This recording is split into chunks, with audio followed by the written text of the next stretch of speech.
Welcome to War Games, hosted by the sales genius Joe Ingram. If you're looking to win the sales battle, then you have joined the right team. In the War Games group, we devise strategies for sales, marketing, branding, mindset, and attitude. We enlist the assistance from the most successful producers across all industries. We then share their knowledge and techniques with you. Our single goal is to get you ready for your next sales opportunity.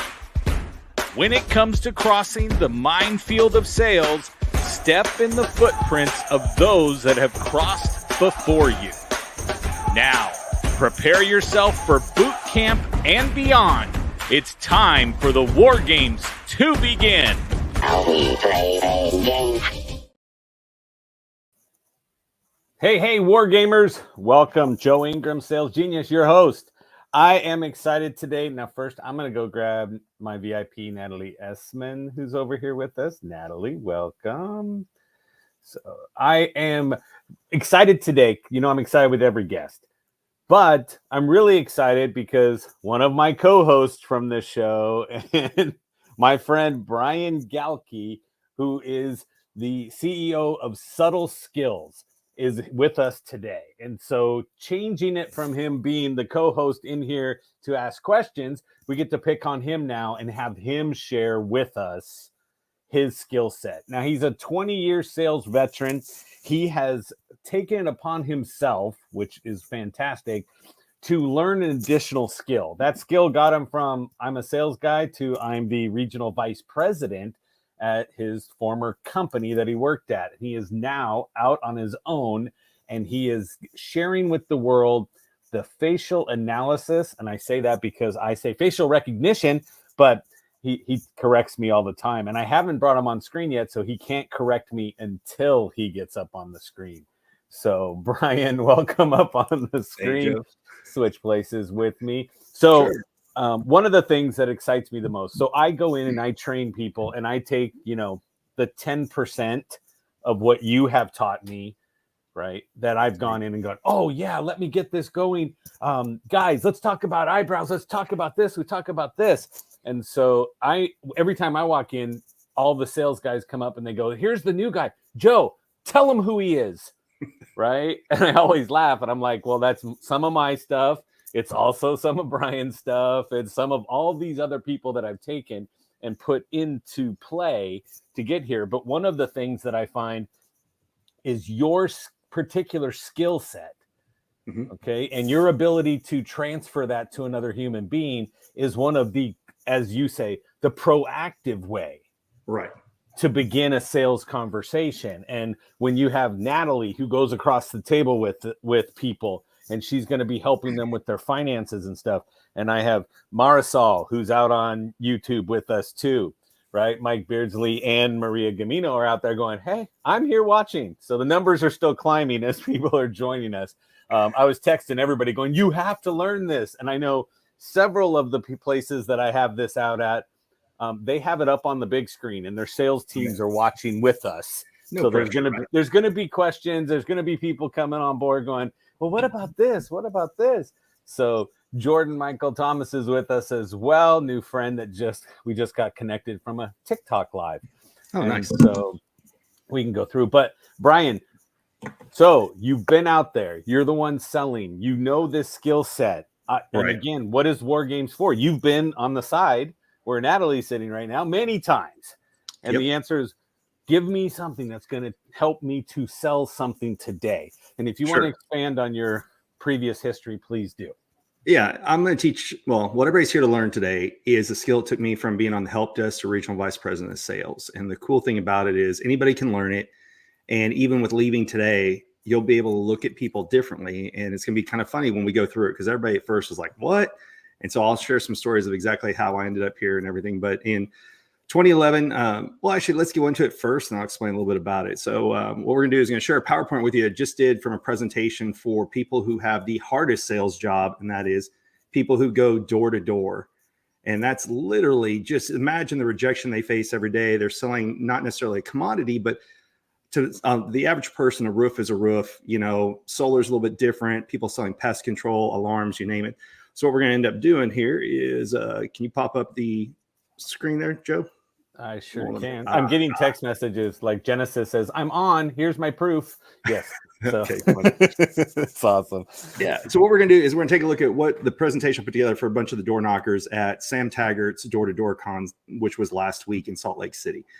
And like I said, they have a really tough job. Now, what the best thing about this is a life-changing skill that applies not just to business, but your work life, your personal life, your love life, all these things this skill can apply to. And that's what I love about it is not only can it be learned, but it's not just where you can use it for one job. I used to be in a job where I learned skills, but it strictly went towards that product that we were selling. It wasn't universal skills. So like I mentioned before, this is a presentation from last week. It's, hey, closing more with who's behind the door, because that's the only way these people ate, right? They had their 100% commission jobs. If they can't close whoever's answering that door, they're in a world of hurt. So what were we there to teach them? What were they there to learn? Was how to increase sales, how to talk to pretty much anybody. Because when you stop making it about you and you start focusing on them, you pick up on all these different things.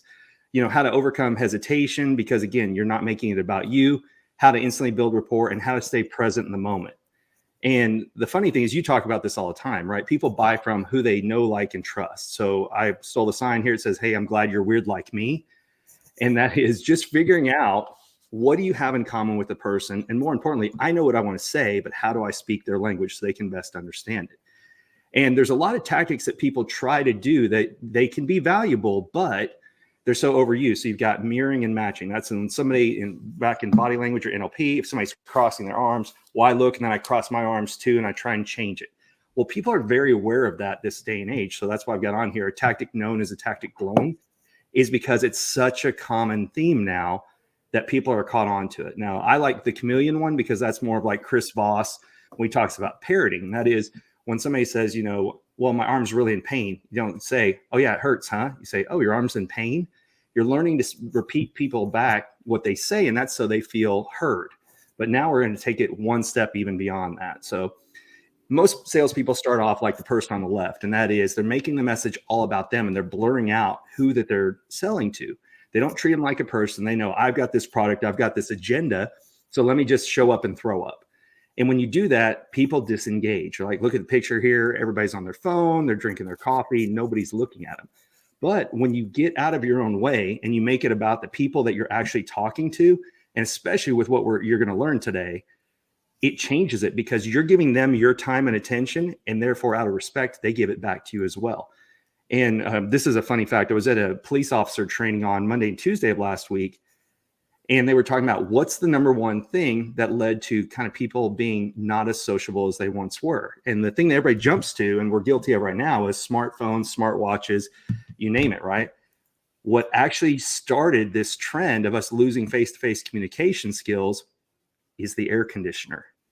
Because prior to that, people sat out on their front porches and they socialized with everybody. They're waiting for the breeze to come through. But when air conditioning went into houses, so did people. And that's why when houses starting after that quit doing front porches, right? I used to have a historic home on an area here in Dallas called Swiss Avenue, and all the houses have porches. And we used to have porch parties, and it was a way to socialize. I now live in a townhome, and the only way I see my neighbors are as if I pass them while I'm driving into my garage or out of my garage. So that's what changed, is air conditioning had the first major impact on this. But normally this is where people are with me, so I have them take a selfie, and I'll still have people do it here. What you want to do is take a quick picture of yourself. And the reason why is because we're going to be talking about facial features today. And everybody's like, well, what am I? What am I? So you can go back and look at a picture of yourself later.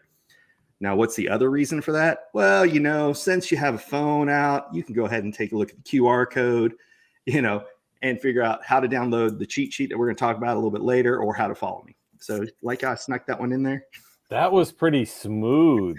And yeah. I'm already opening in Chrome. Yes. Right. Now, the other reason to do that is because then if people are on their phones, they have to pay attention, right? So if you're doing this in an audience and let's say I'm the fifth speaker of the day or anything like that, well, they have their phone in their hand. They're already not paying attention. But when they do that, they get re-engaged with you.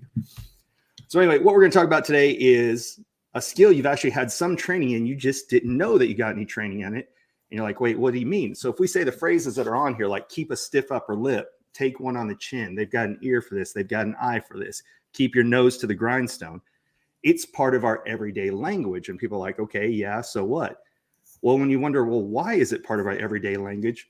That's because authors and artists used to take courses in something known as physiognomy in order to describe the characters in a book, because back then when books were written, you didn't have modern photography. You couldn't put a picture of, this is what I want the hero to look like, this is what I want the villain to look like, you name it. So the only way that they could describe the characters in the book were through their actions and through their facial features. Now, yes, they did do it through clothing as well, but there wasn't a lot of choices in early on books, right? Like everybody's like, hey, he had a shirt. It's not as vast of a dress code that we have now, where people can wear suits and you name it. And then with artists, it's the same thing. They had to take courses to figure out how could they all consistently draw the same type of character. And if you think, no, that can't be true, turn on any Disney movie, hit mute, and you can tell who's the hero and who's the villain based on how they're drawn. So we've been trained our entire life. We just haven't been formally trained on how to understand people based on their facial features. So again, going back to physiognomy, there's 42 muscles in the face. The mind creates movement, movement creates muscle. So what happened is when our parents told us, stop making that face or it'll get stuck that way. Well, it's kind of true. So we're going to learn a little bit more about it here. Yeah. Well, that's how Joe got that freight train line we'll talk about later.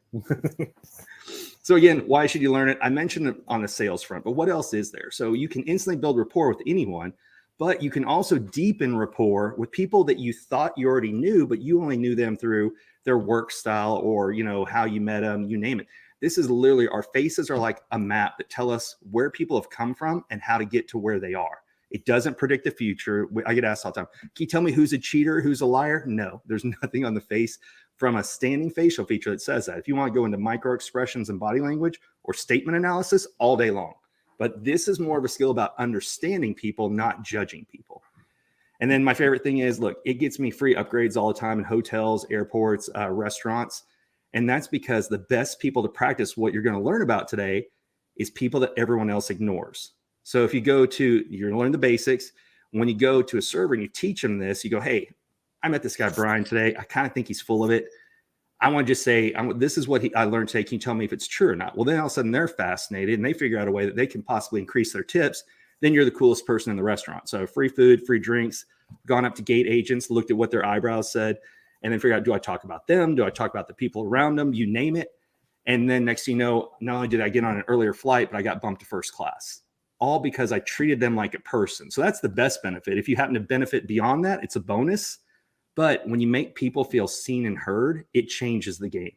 And that's why the very last bullet point here is it enhances people's lives, because that's literally what happens. Because first class enhances your life. It does. Hey, you never know who you're going to rub elbows with in first class, right? Yeah, exactly. There's a lot less babies up there. Yes. Yeah. You'd be surprised. This day and age, I've seen emotional support animals. You name it. Netta just flew first class and sent me a picture. There was a baby, one behind her, one next to her, and then like a toddler in the other seat to kick all the way through. Oh, that's awesome. The flight. So. That is awesome. Lynn said you're second to me, is what she said. I know. She's always putting me down like that. I don't know why. She did. Yeah. She misspelled my name. Yeah. So. All right. The number one question people come up with all the time, isn't it all genetics? Yes, it is partially genetics, because what you inherit from your parents, your grandparents, your lineage is a part of who you are. But what happens after that is what's known as epigenetics. So again, it's about the mind creates movement, movement creates muscle. So as you experience things, you can even take identical twins raised in the same house, same parents, but they had different life experiences. One may have excelled at in school. One may have excelled in sports and done poorly in school. Romantic troubles, romantic success, you name it. All those things, we keep making faces, and then eventually it will alter those facial features. I'll show you an example of it in a minute. So I love to use the cartoon that's here. You see the guy with a big upper chest, big biceps, and little tiny legs. Well, you wouldn't say that's genetics. When he went to the gym, he didn't do lower legs. And your face is the same way. So it can alter based on what muscles you end up moving. All right. So because nobody ever likes to look me in the face anymore, once I teach them what this is, I start with a picture of me, right? And so not only did I have really cool hair back then, I think I knew I Oh, wasn't yeah. going to have any after the fact, Right. but you can see That's technically a 5 head, bro, not a 4 head. Yeah, Just gonna throw that exactly. out there. Yeah. Man, hey, look, I was raised in the day and age of Vanilla Ice. That was the style back then. Okay, Boom, what can I boom. say? I think I had even had like hairspray that was called Freeze or something like that. But you can see different things. My ears were different. They used to stick out more. They didn't have the heart line like it does here. That wasn't present. My eyes, I was raised in a very loving home, but they could always tell you what could possibly go wrong. You know, hey, have a backup plan and everything. So my eyes used to angle down quite a bit. When you see here in the pictures, look at here, even on or angled up a little bit on this side, even on this side. And then the most glaring one is I used to have straight eyebrows, and look at this angled one that's there now. So I did not go get that professionally done. What happened is when I became a corporate trainer, I had to learn the material so then I could regurgitate it to other people. And that's when that lovely one appeared. So the most important part about this, I forgot to mention earlier, is I started with this very book right here back in 2011. And so it's got a different title now. Now the newer version of it's called The Power of Face Reading. Let me get it all on screen there. Here, But let me do this. Let me pull this back out. There you go. Now yeah, let's okay. get to this. There you go. The Power of Face Reading by Mac Fulfer. That's my mentor. In 2011, a friend was coming in town. She's like, hey, let's go grab some dinner. I'm like, okay, cool. And then she called right after I sat down and said, hey, I'm not going to make it. And I'm like, oh, great. Here we go. She's like, no, you have to come meet this guy. I'm like, I'm already at the restaurant. I've sat down. I've got my drink coming.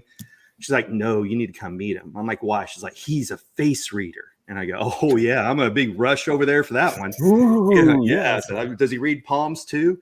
And, you know, I went over there fully intending to blow holes in this guy.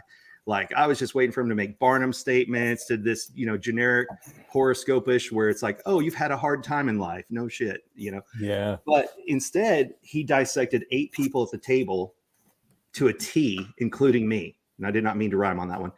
But I was shocked because we didn't move. It wasn't body language, you name it. And I'm like, what is this? And he explained how it worked. And I was instantly hooked because growing up, I always felt like I missed that day in school where they taught you how to interact with people. So my library that's over here is full of not just body language books like our friend, Janine Driver's, You Say More Than You Think. Mm-hmm. But I was always picking up books trying to figure out how to better interact with people because I'm an introverted extrovert, meaning I love to be around people, but I was terrified to be around people at the exact same time. So I always felt like, what does a good introvert do? Study up, right? And I even picked jobs where people had to come to me. So I worked retail, server, bartender, bouncer, you name it, because I didn't know how to interact with people. So it was an interesting time. But once I picked up that book, and then I would drive to Fort Worth twice a month and go study underneath him. And I got certified in 2011, and my life changed because of what you're about to learn about today. So with that being said, why is this even more important? Is because communications change. A lot of people didn't leave their house for a year or two. Some people are hesitant to even open the door now. We do a lot just like we are today over Zoom, StreamYard, you name it. So body language and everything's kind of hidden from people. And I was in the Seattle airport over Thanksgiving, and 40% of people were already masked up again. So if you can only see this much of somebody's face, I can still make out eyebrows, eyes, upper nose bridge. Ears are kind of hard because you can't tell if they know how to put one on or if they all look like Dumbo because they can't figure it out. But you get the idea. Listening intently that way. Yes, exactly. Well, and you of all people know how hard it was during the time of masks because you're sarcastic like I am. And if somebody's wearing a mask and you're sarcastic, they can't see you smile afterwards. They just think you're an a-hole. So right. Which is okay with me. That's true. You is different. Yeah. I'm fragile. So right. But you already hit on this earlier. The biggest thing about this skill, the number one thing that absolutely is a game changer is the fact that you can use it proactively. So if you know who you're going to meet with, you can go look them up on LinkedIn. You can then go to social media, find a more recent picture of them, and then you can figure out, how do I take the message I already know that I want to give, but how do I learn to speak their language? And so this is no different. I was a horrible international traveler when I was a kid because I thought everywhere I went, everyone should speak English. And if they don't, I'll just speak it louder. Like that somehow works, right? It does. And, yeah. And when you do that, what happens? You have a shitty experience. But a few years later, I started learning basic phrases everywhere I went. Please, thank you, good morning, good afternoon, where's the bathroom, right? Important phrases. So when you learn these and you try, people appreciate that and they will work with you. And that's what we're going to be learning today is how to learn to speak their language. Because people always ask, is it manipulation? How is it ever manipulation when you're trying to learn to speak somebody else's language? Instead, it's a sign of respect. And let's not forget Brad here. So what did Brad teach us in closer school where you and I met? The first step of any sale that most people forget is preparation. And that's exactly what you can do here. So I'm going to bromance out for a moment. So Joe was in the same thing I was with Brad, and Joe has reached out to so many people. So Joe's already a great connector. And that's the whole reason. If you somehow ended up in this group because you saw me versus knowing Joe, everyone here needs to get to know Joe because he's freaking amazing. So that being said, everybody watching, I love that man. Yeah. Because he's definitely, he'll change your life, sales and otherwise. Robbie is also texting me saying he's on. Awesome. So, what's up? All right.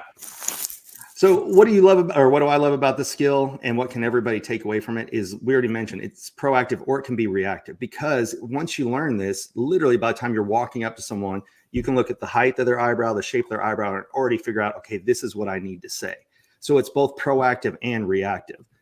I mentioned earlier, have a ton of body language books on here. These are two of my favorites, not just because Janine's a rock star, but these two were the ones that were game changers for me. So Janine's book in yellow, You Say More Than You Think, is really important because, like we talked about earlier, for the last few years, some people couldn't leave their house. Some people didn't put on pants, right, for 2 years.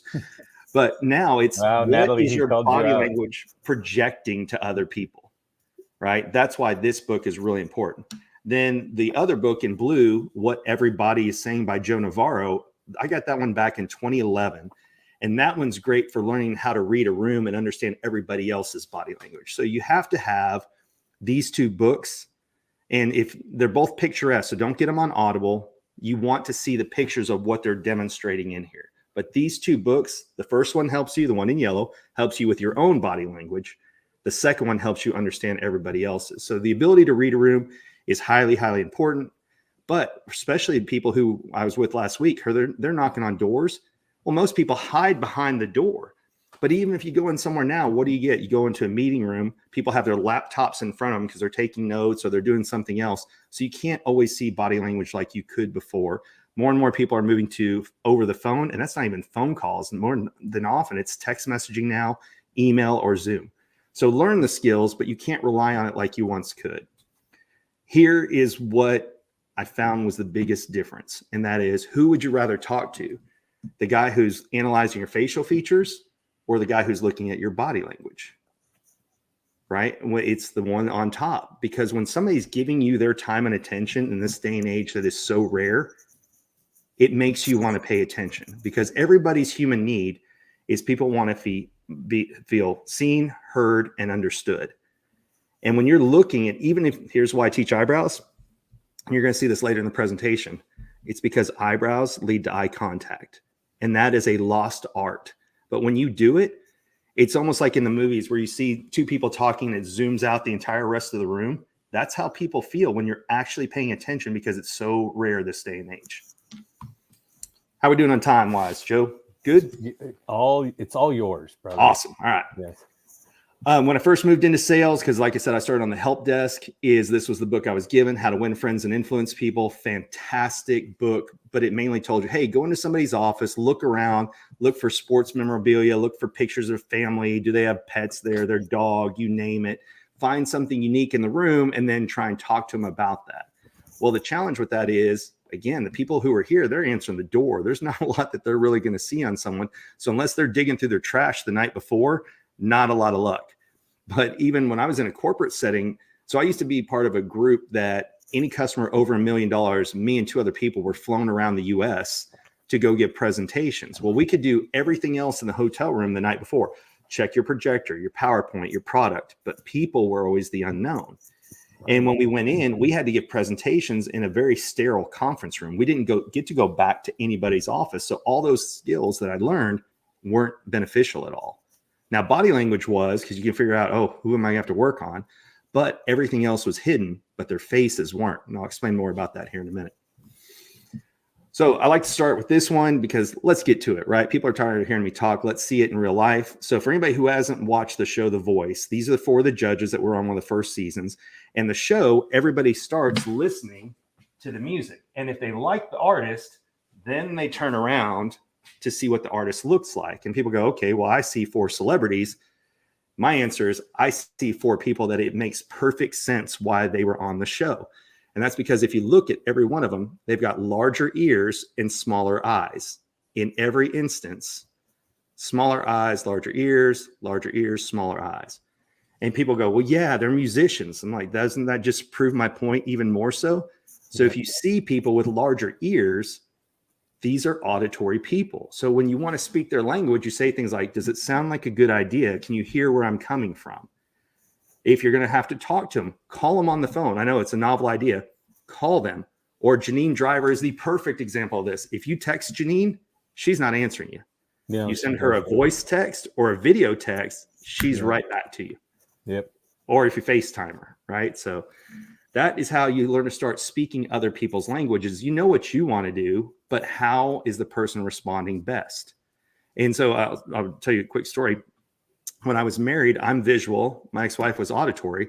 And when she told me to go to the store, she's like, I need this, this, and this. And whenever I was going, I'd come back with like one of the right things and 3 things that were wrong because I don't listen, right?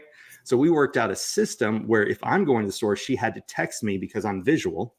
But if she was going to the store, I could just tell her. She'd actually get frustrated if I text her. She's like, I don't need to see it. Just tell me. Not in that mean of a voice, but you get the idea. Ex-wife. Got it. Yeah. Context. So we had to come up with a system. And the reason that I say that is part of the failure was just looking at things and going, oh, I should have done that differently. So you can even take people you've known for years and learn, how should I be speaking to them? And I love to give the example of, this is no different than the 5 love languages. And that is, how you give and receive love may not be the same as the person you're trying to give love to or receive love from. But the difference is, instead of having to go and ask them questions and take tests, you're literally looking at what's on their face and figuring out what's different from my own. So our buddy Steve Sims, who Joe actually introduced me to. So funny story, if you see me on stages a lot now, that's because Joe helped me get there. So did Bradley. And Joe introduced me to Steve Sims on this very show, War Games. And afterwards, he's like, hey, Brian, you have anything to say to Steve? I'm like, yeah, Steve, you need to trim this upper part of your mustache because we can't see your upper lip.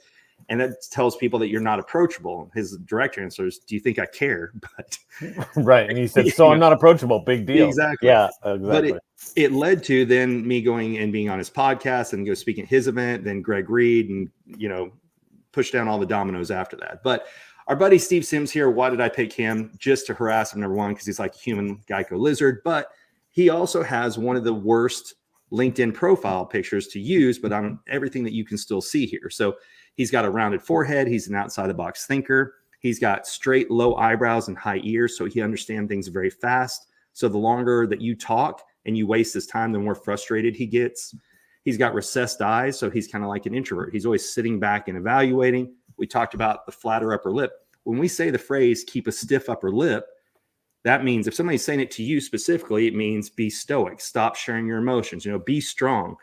Well, when you see people with flatter upper lips, if you ask them too many personal questions immediately, they shut down because they want to be the one who shares the information. So when I've gone to a lot of former communist countries, Poland, Bulgaria, Romania, you name it, you will see a ton of flatter upper lips on older people. Why? You weren't allowed to have a voice, right? You have one, you can get shot or killed. And so it's funny because you'll see people, and that's one of the things that I say, this is about understanding, not judgment. Because the question is always, well, what about certain ethnicities that have one feature larger or anything like that, or different parts of the country or the world? You can still see everything is in proportion to the person's face that you're looking at, not comparing other people. So I hope that all makes sense. And then Steve's got that part where he grows out his chin. When we say the phrase, take one on the chin, that's literally how we handle criticism and adversity. So in the movie 300, where it was the 300 Spartans against the entire armies, what did they have? Big, massive killer beards. And they had them grow it out because that's what we associate with strength and courage and taking one on the chin. So it's in our movies all the time. And while we're talking about movies, that's why when you've read a book and you watch a movie, if they don't cast the character that is what you pictured in your mind because of the way you read it and it was written, that's why you'll hate that movie. Because you pictured somebody in the head because they described the person's actions and their facial features. And that's why sometimes you'll watch a movie and you're like, oh, I hate it, but I love the book. That's part of the reason why. So with that being said, let's get to it. How long does it take to learn? You guys are going to leave today learning how to understand eyebrows and a few other tips that are in here. But I like to start with eyebrows. Like I mentioned before, I call it just browsing because eyebrows are far more important than we give them credit for. So this is a screenshot of just, you can go to Google and type in people without eyebrows. And this is what shows up. Yes. Look at that. Oh, That's look at Nicolas Cage beautiful. and Angelina Jolie, right? Like Nicolas Cage was scary to begin with, but look at her without eyebrows. She's a vampire. Yeah, pretty much. She's a vampire. We thought she was. Now it proves it. Yes. Well, and Ryan Reynolds, like I love Ryan Reynolds movies. I don't even recognize him over here without eyebrows in the lower right-hand corner. That's true. Yeah. So it's crazy because we actually pay more attention to eyebrows than we think we do. So again, why do I love to teach it? Because you can see them from so far away, unless like Joe, you have eyebrows that you can't see until you get close. So Joe has something unique called chameleon eyebrows. And that's because when we can't see a defined shape, we think, oh, he's just like me. So it's actually one of the consensus building things that Joe has on his face. So why are eyebrows important? Because if we're lucky enough to be born with sight, then that's how we learn to take in the world. Everybody's visual when they're born because we don't understand what sounds mean and we don't know how to speak. So babies are born with two things at birth. It's a fear of heights and a fear of loud noises. Those are the two things that keep us alive. But otherwise, you take in your entire world through your eyes. And then what happens is, as you learn to understand what sounds are, and as you learn to talk or do things, that determines, do you become auditory, kinesthetic, or visual? Crazy, right? Yes. All right. Take a sip here. We all just think it just happened, right? Yeah. Like, oh, that makes sense. Whoop. I always say, if you watch, like, why is mom usually the first word? Mm-hmm. Because the kid can watch you say mom yes. with your mouth, and so then they can duplicate that, right? And so dad doesn't show my mouth moving. Exactly. Well, and you bring up an excellent point. So I have a 5-year-old about to turn 6. Try learning how to speak from teachers when you can't read their lips. Oh, ouch. Yeah. Yeah. So we're literally all lip readers. And that's why when we are learning languages, we learn to watch everyone's lips.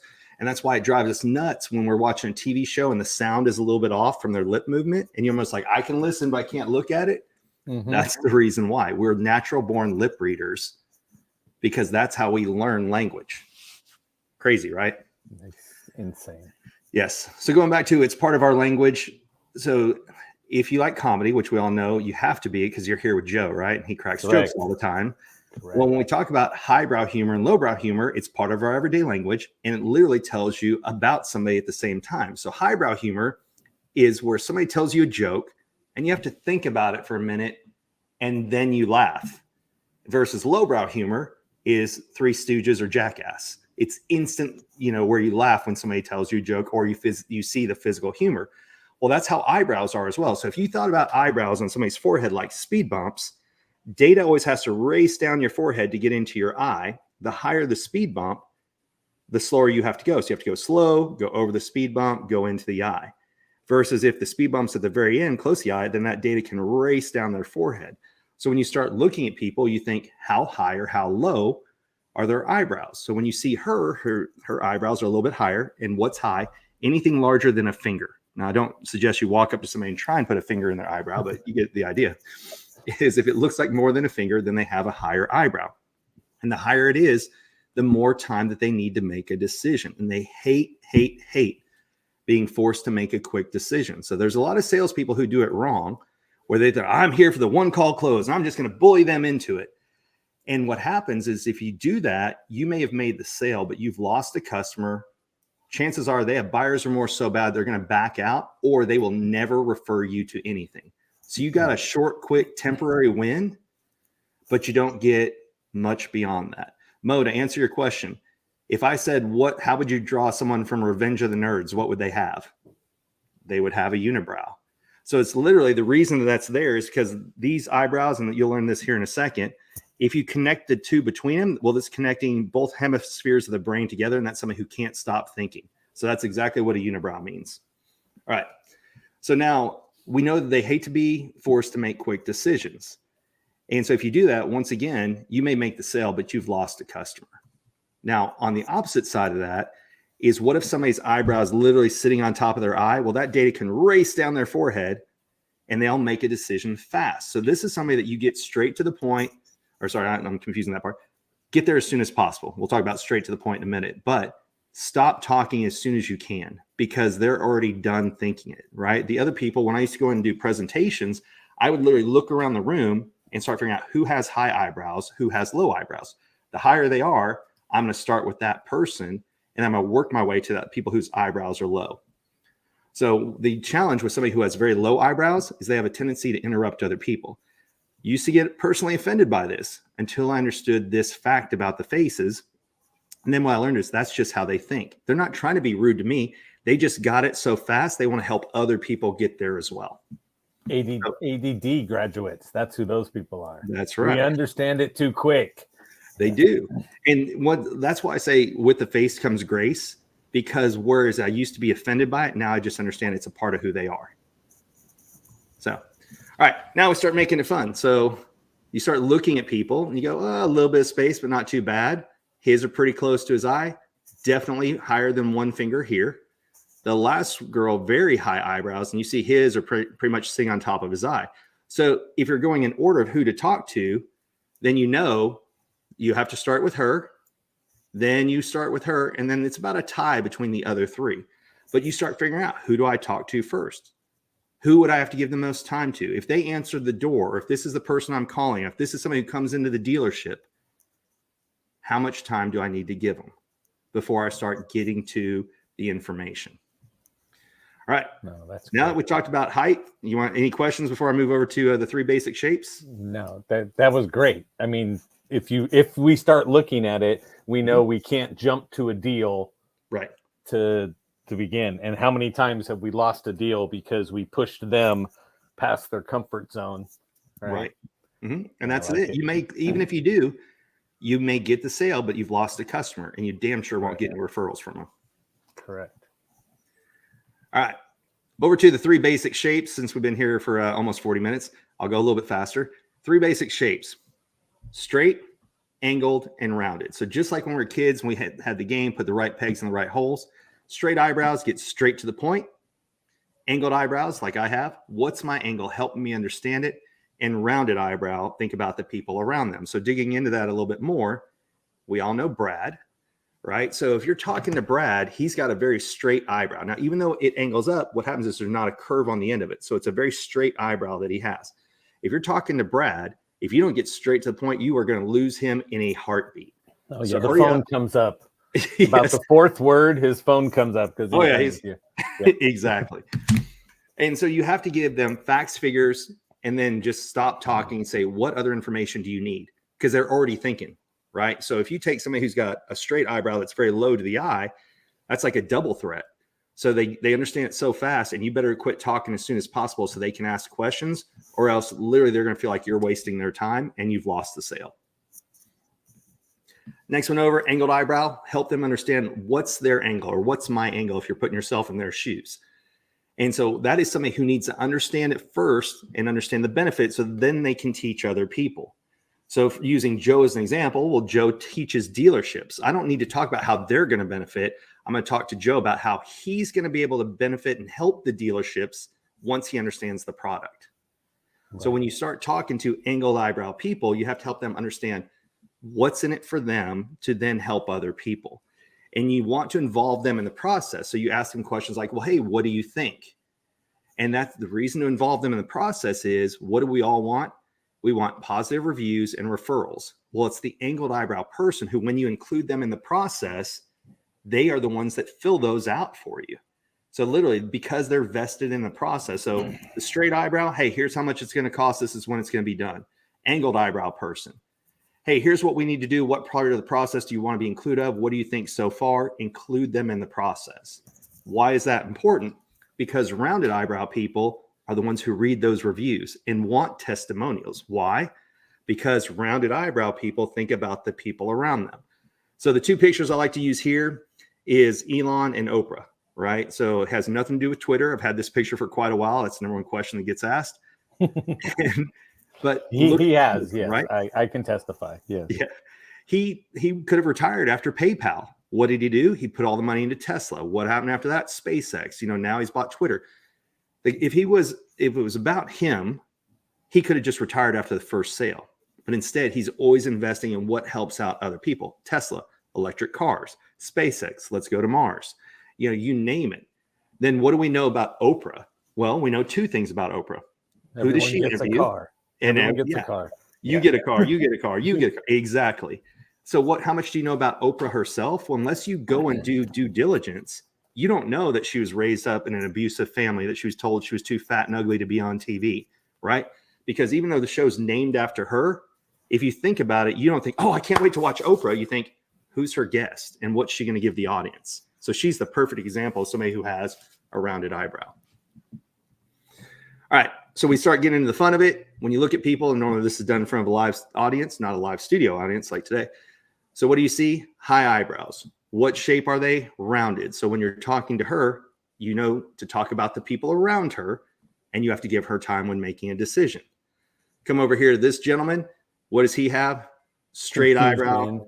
Yeah, very close to the eye.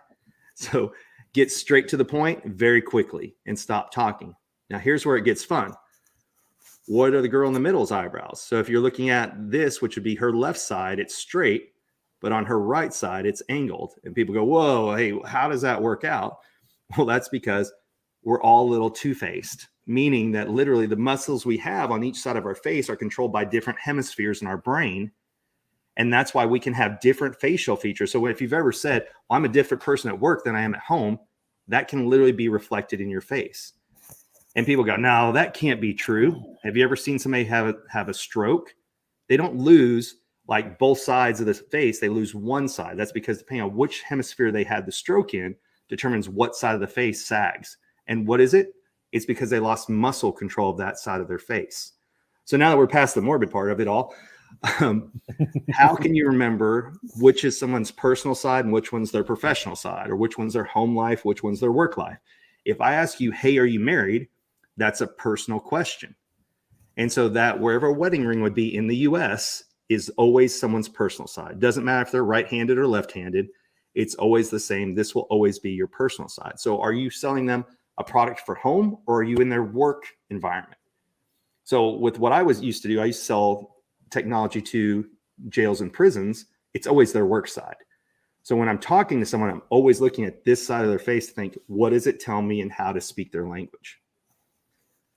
So a little bit crazy, but now when you start looking at people, you start getting more questions. So like the first gentleman over here, people go, well, what about if they're wearing glasses and I can't see their eyebrows? People, ironically enough, pick glasses based on their eyebrows. So if you look, rounded eyebrow on this gentleman here, what does he have? Rounded frames. Come over to the second guy, straighter eyebrows and straighter glasses. And then you just start looking at people. So if I'm talking to her, it's angled on this side, right? On her work side, it's rounded on her personal side. Angled on both sides for her, angled on both sides for him. So you literally start looking at people and thinking, which side am I talking to? Who do I need to start with first? You name it. And I prefer clear glasses. Uh-huh. And what do you have? I have no eyebrows for anyone to see. They're there. They're blonde. Attention to that, Joe, but that's an excellent point. As soon as you said that, I'm looking at myself on this. I'm like, damn, that just totally played into what he just said. Because everybody, my wife will go, what about these glasses? I'm like, no, they're too harsh. They're too harsh because they're actually putting in the eyebrows. So that's hilarious. I'd never even thought about it, but yes, that's true. So then you just start looking at people. So since we were talking to people who were knocking door to door, who would you start talking with first? Her or him? Right. Well, she's got the higher angled eyebrow. You got to talk to her because she's going to take longer. Exactly. And she's got the angle thing going on more so than him. He'll understand it quicker, get straight to the point. Yep. She needs more. Yep. Help her understand what's in it for her first and everyone else second. So then you start looking at people and you go, okay, who would I start talking to first if they both answered the door? Start talking to her. She's got rounded, higher eyebrows. He's got straighter, close to his eyes. Now, if you remember from the people that were on The Voice, you need to start talking to him about auditory things. Look how big those ears are and look how small those eyes are. Yeah. So for him, hey, does it sound like a good idea? Do you hear where I'm coming from? How does this sound? when you're talking about things. It's literally speaking their language. And then you start looking, some people are the same. So if you look, they both have straight that are close to their eyes. So not everybody has to be different.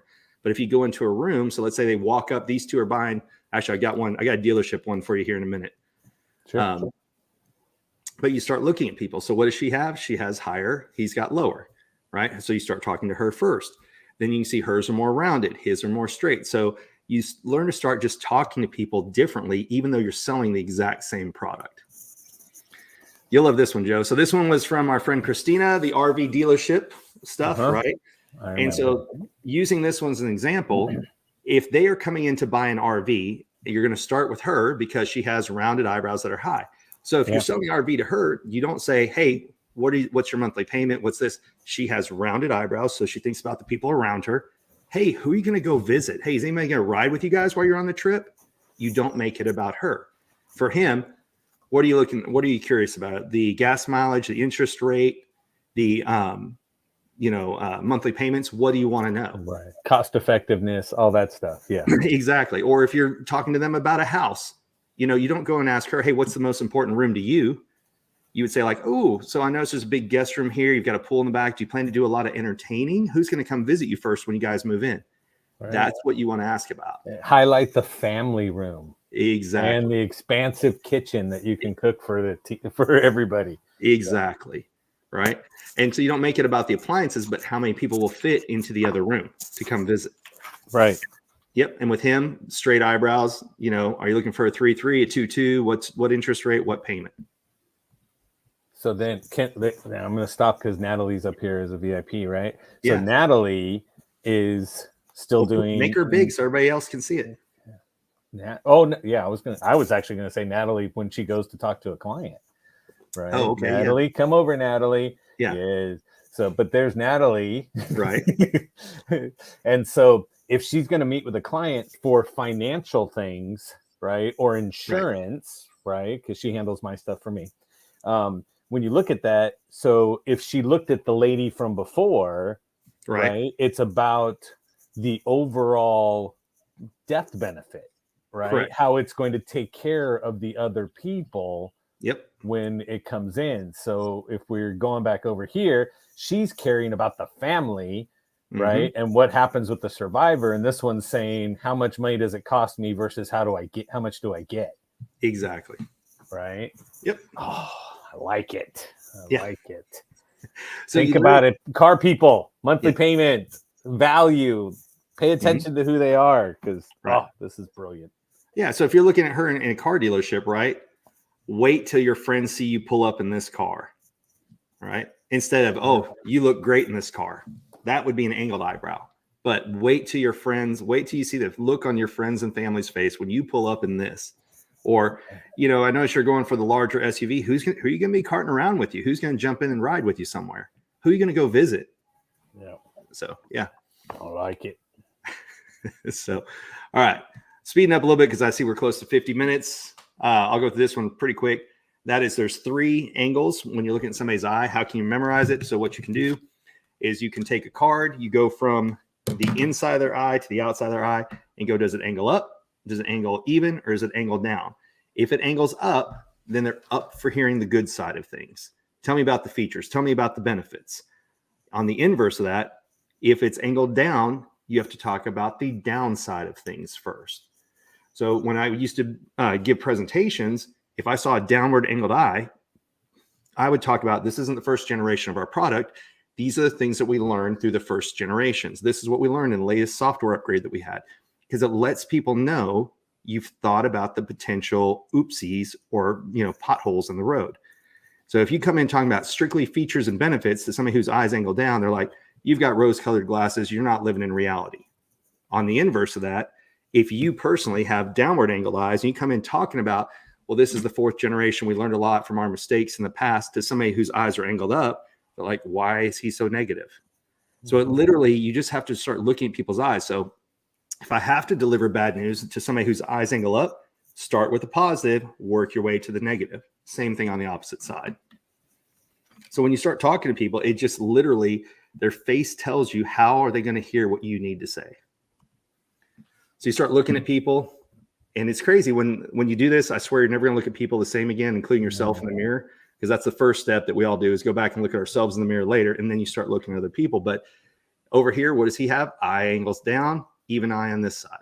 Even though he's got rounded eyebrows on both sides, look how far down that is. So at work, I need to talk about what we learned from our mistakes in the past. Or for example, at solar, the number one complaint with solar is you're going to put holes in my roof. So what you can actually sell while you're doing solar is, well, one of the things that is with getting solar and how you're going to benefit from this, and how when you go to sell the house, other people that are going to buy it are going to benefit, right? Is that you also need to have a newer roof to have the solar panel installed. So that way you're already covered. We're not digging holes into your roof. We're actually replacing the roof around the solar panels, right? So and that's how you talk about the downside here, because that's what he's thinking is they're not thinking about my roof.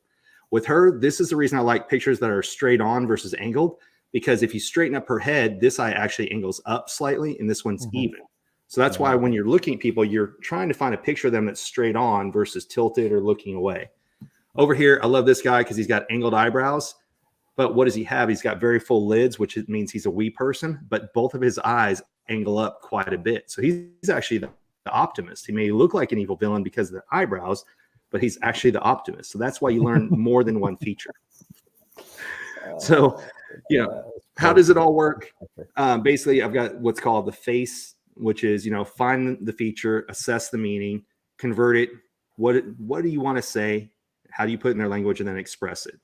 And the question that comes up all the time is, well, how did you learn this? Well, there's multiple levels of learning while you're doing this. I started with the book, but then the book was kind of overwhelming because it's 130 pages and it was so much that was in there that I found the flashcards worked better for me, because I could grab a flashcard, take it with me, stick it in my pocket, and just work on one feature until I felt like I mastered it, and then moved on to another one. Then, of course, attend speaking events.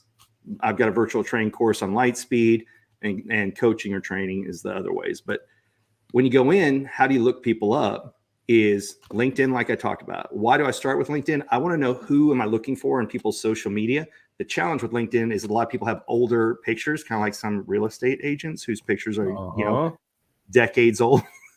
So it's the same thing with LinkedIn. You don't think about updating your LinkedIn as often as you do social media. So I go to LinkedIn first, or even a company's About Me website. So if you don't know who you're meeting with, a great thing to do is go figure out who are the decision makers for the company and prepare it as if they're going to be in the room. And I'll explain that here in a minute. Try and find multiple pictures of them. Why multiple? Because not everyone you can see depending on the lighting, but you're ideally looking for a straight on, well-lit picture. Then what you start looking at is what stands out on their face. So you can do it like if you were a characterist of, if I were to draw their face, what would I enhance if I was a characterist? So for her, it's going to be the beautiful wide cheeks that she's got there. Well, I know cheeks, the farther they are from the nose, the more energy they have and the more attention they'll get if they're rounded like she's got. But again, what I focus on, eyebrow height, eyebrow shape, and then upper lip. Because why? The flatter upper lip, don't ask too many personal questions. The fuller upper lip, you better ask some personal questions. That's the number one reason why right now lip injections are the number one plastic surgery. Nobody really knew why. That's because this is your personal lip. This is your professional lip. And women are enhancing those lips that are there. What can guys do? You do what I do. When you shave your mustache, make sure that your upper lip can be seen, because then people know how approachable you are. When people go, oh, that can't be true. Why do you think that there's lipstick? Lipstick is no different, right? What is it meant to do? Accentuate. Enhance the upper lips. Yeah. Edward McKay, our buddy here. What about when someone has an eye that's a little more closed? So the side that's more closed, yes, it can be allergies. Another one is it can be eye puffs from working too hard. So if you are pushing yourself entirely too hard, the way that your body reacts is that it will swell this area right here above your eyes, and it'll actually create an eye puff. And it starts small, but it gets bigger and bigger. And it's your body literally trying to block out, telling you that you need to slow down. People go, that can't be true. Why is it when you look at someone with sunken in cheeks, you know that they're unhealthy? Our body is constantly telling us what's going on. There's an entire vein of Chinese medicine based on facial features. And that's why when you go to read on this, people are like, why have I never heard of it? Because it's, if you look up face reading, it's more often about health than it is anything else. But what is it used for in the US and around the world? Jury consulting by attorneys. I teach it more for sales, but the person who taught me, Mac, was an attorney, ran across it, used it for jury consulting. and then gave up his law practice to teach it to everyone else. So it's taught, and it used to be part of, and I forgot the slide on this earlier, but this used to be taught in normal school. It goes all the way back to the Greeks. It was all the way through the Renaissance age. It's been around. But what happened is phrenology, which is bumps on the head, came into play at the same time, and it called itself the science of understanding and judgment of character based on bumps on the head. So if you had a bump right here, they'd say, oh, you're a criminal. We're just going to throw you in jail. And so when that got kicked out, they said, oh, let's kick out face reading at the same time. But it's scary how accurate it is. Is it 100%? No. Is it high 90s? Yes. So when I was at the door-to-door con last week, literally I had dozens of people, and I'm like, okay, and we would just knock everybody out. And people are like, yeah. And only very few people say, no, that's not really me. So sorry, I got a little bit distracted. And they were lying. Yeah. Yeah. Well, I will tell you, if somebody, going back to upper lips, if somebody has a flatter upper lip and somebody else volunteers them, they're going to disagree with everything you say. Yep. Happens every single time. Right. You just invaded my personal space and threw me out there. Yeah. Now here's the key. If you meet somebody that has a flatter upper lip, when you're in conversation with them and they start to tell you personal things, you're in rapport. It's no different than mirroring and matching in body language or NLP.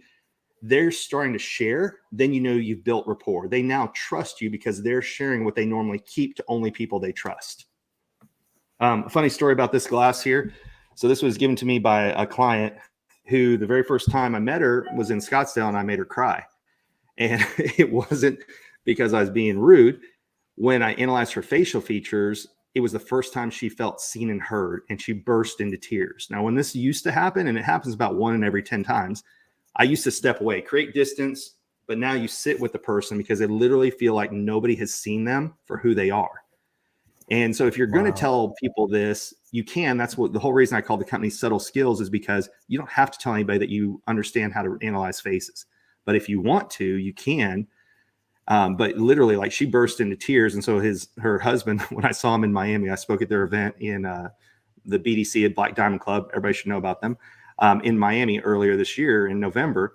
And he always walks up and is like, oh, it's the guy that made my wife cry. But it's a joke. But literally, they sent me a Christmas present. And it's because I made her feel seen and heard. And I didn't make her. It's what her face said. I just helped her realize it. So with that being said, I know I'm going a little bit long. So the convert, don't immediately speak, because we think in our primary or dominant language. So I know Rex will like this. If I'm visual, I say things like, even when I hang up the phone, I say, okay, I'll see you later. I'm a visual person, so I use visual phrases, but I need to look at them and figure out, what do they think? Do they have rounded eyebrows? Do they have large ears? Do they need more space before I speak? Because we get so busy pushing our agenda, we don't think, how will it be received by other people? And then again, what do their lips say? Strictly business or get personal? So last part in it is, when you go to express, this is important. If your presentation is written down in any format, email, text, you name it, and you don't know who it's going to get forwarded to, then you need to make sure to include auditory, kinesthetic, and visual wording within it. Because if you prepare it for somebody who's strictly auditory and they forward it on to somebody who's visual or kinesthetic, they don't get it. You're not speaking their language. So if you believe your proposal is going to go anywhere beyond the person whose face you've already analyzed, then prepare as if all three are going to read it, and it'll change everything you have. So I'd like to tell a story real fast. Went to a wedding at Jekyll Island, which is Florida Georgia line, about 1.5 years or 2 years ago now. And the server came over and he had a name badge that said Hungarian on it. So I'm like, okay, I know Hungarian. We've been to Budapest. So he came over to fill up my wine glass, and I said, Kosinome. He goes, what? I said, Kosinome. He goes, you speak Hungarian? I'm, well, I've been to Budapest, and I just wanted to say thank you for taking care of us. Guess whose wine glass was never empty the rest of the trip, right? Or the rest of the night. Mine. But not just me, everyone at our table, because he was excited to come back to our table over everybody else's, because we treated him like a person. And that's why everything that you learned today, practice on servers. Most people are like, okay, yeah, I'll have this or this. Okay. They don't even make eye contact with the person taking care of them. So if you take those few extra seconds to focus on them and treat them like a person, and even if you just think what shape and what height are their eyebrows, you're giving them that eye contact that makes them feel seen and heard. And that's where rapport is built. So I like to end on this, not just a picture of my shoes, but if you ever see me present, I wear 2 different colored shoelaces. And that's because I want to prove that people aren't paying attention to feet. Now, women are usually good about this, like, oh, hey, I love your shoes, to each other, right? But you have to be thinking all the time, where are somebody's feet angled when they're talking to you? If they're angled kind of like this towards you, you're good. But we've been taught not to be rude and leave a conversation. But if we want to mentally leave, our feet will start angling towards the exit or towards a different person when we're bored or we're done with talking to the person in front of us. So always be looking to where their feet are. So with that, we're to the end finally. I know it went a little bit long. Sorry, I get passionate about this. I could talk not at all. But yeah, no, again, phenomenal. And the bottom line is everybody here has been able to walk away with something, right? Natalie and I are taking a bunch of notes over here. So I think this is how they're going to find you. Correct. Right? Okay. Everything else is at Subtle Skills. Everywhere. Yes. Yeah. And Lynn said, great job as always. Thank you, Lynn. And then but looking at it, subtleskills.com, I would go there. Mm-hmm. I would go see what you can get on when he sent out on his little, what was it? Your QR code, right? QR code takes you to a page. On this page, what does it say? It says cheat sheet. You can go download a cheat sheet for the eyebrows. For everybody who said, I'll remember. And right now you're going, wait, I forgot already.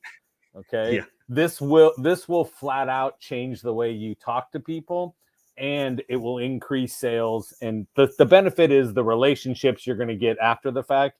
But you know me, sales is about results. So let's go get that. But yeah, but I'd say get yourself out there. If you're sitting there now and you're watching on your screen, take your phone out, click on that like I did, and get over there and see Brian. Because again, what you just learned, whether you're buying from somebody, whether you are selling to someone, what is it that you're doing to speak their language? And I think Brian's program is the best there is that's out there. And if you wanted to sit back and say, you know what, Brian, I would like to learn more. Great. Reach out to Brian. Okay. If you look, Brian at Subtle Skills is right there on his name. So you can email Brian, say here, and then go check out his courses because of course, the course came back. You're going to want to. You're going to want to learn more, and I think it's worth it for every company and everybody out there to learn how to approach people better to sell more. Well, and what I'll do, Joe, is for War Games Wednesday, I'll go in and I'll put a 25% discount off of the course. So I'll set up WGW all caps when we're done talking here. WGW. Yeah, War Games Wednesday. Nice. I like it. I'll try and do it while we're talking. I'll see. Okay. So again, pause for a second, then go jump over onto Subtle Skills and get 25% off. WGW War Games Wednesday. Yes. Okay. But Brian, thank you so much for your time. Natalie, I expect like a lot more premiums coming through for you, right? And we can say, great. She's going to help people with their investments and their lives. Now she's going to go, I'm talking exactly to you. Yeah. You know what, Joe? I can't remember. Do people do more like 50% for you? Typically. All right. Sales. Let's change course, it. guys. Come on. What am I going to say? No, Brian. Yeah. Don't give them a bigger discount. 50% off. There you go. Okay. If we'll do War Games, all capital, one word, and that'll do 50% off. War Games, all one word. Boom. I'll make sure it works. I'll make sure it works while we're talking.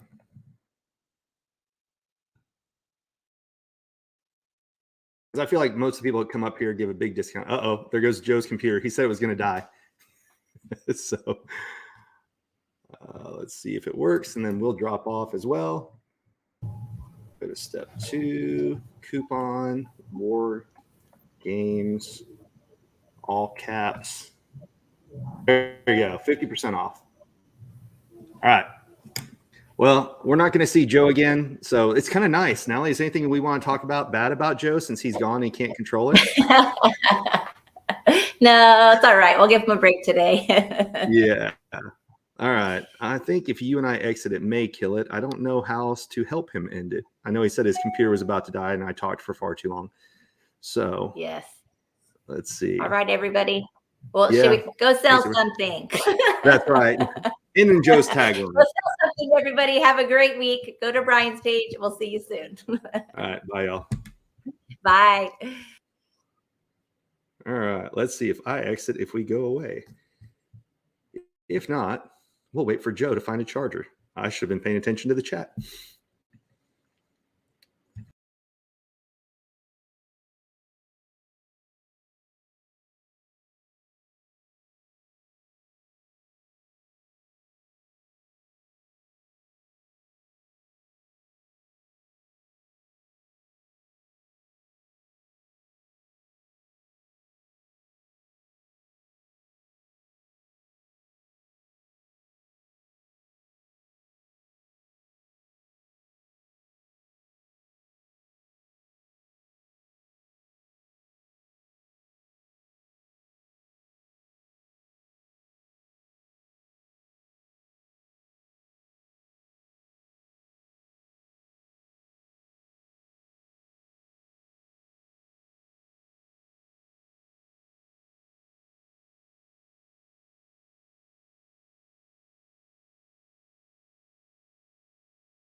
I'm back, everybody. Be good. So go now. Go sell something like Natalie said before, but my phone wouldn't let me in. But yes, my laptop did die. Appreciate you all. I'll put a link for Brian's thing and the discount code in the comments.